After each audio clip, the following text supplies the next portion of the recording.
السلام عليكم ورحمة الله.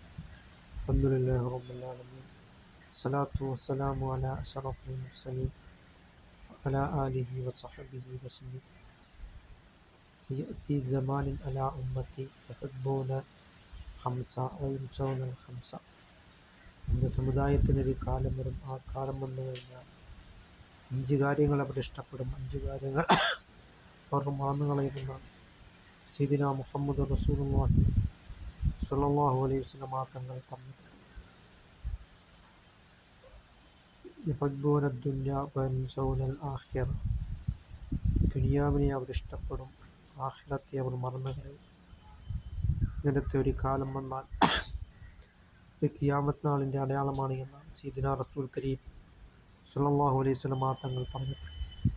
അതുകൊണ്ട് നാം ഇന്ന് പലർക്കും ദുനിയാവിനോട് വളരെയധികം മോഹമാണ്.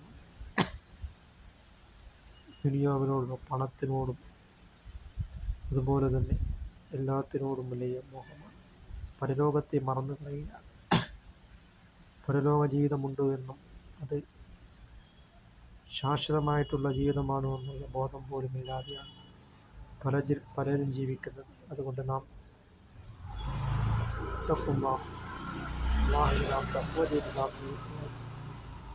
കുല്ലുമൻ അലൈഹാ ഫാൻ. ഈ ലോകത്തുള്ളതെല്ലാം നശിക്കുന്നതാണ്. ഒരിക്കലും നശിക്കാത്തവൻ അല്ലാഹു റബ്ബുൽ ആലമീൻ, ലോകരക്ഷിതാവായ അല്ലാഹു തആല മാത്രമാണ് എന്ന് നാം മനസ്സിലാക്കിക്കൊണ്ട് നാം അള്ളാഹുവിലേക്ക് നാം മടങ്ങുകയും അത്തീഉല്ലാഹ വറസൂലഹു, അല്ലാഹു റസൂൽ കരീം സ്വല്ലല്ലാഹു അലൈഹി വസല്ലം തങ്ങളെ നാം വഴിപ്പെട്ട് നാം ജീവിക്കുവാനും ഈ കുറഞ്ഞ ടൈമിനുള്ളിൽ നാം ധാരാളം ഇബാദത്തുകളും സൽക്കർമ്മങ്ങൾ കൊണ്ട് നാം മുന്നേറുവാനും നാം ശ്രമിക്കുക. അല്ലാഹു തആല ധാരാളം ഇബാദത്തുകൾ കൊണ്ട് മുന്നേറുവാനുള്ള മഹാ സൗഭാഗ്യം അല്ലാഹു തആല നമുക്ക് നൽകുകയും ചെയ്യുമാറാകട്ടെ.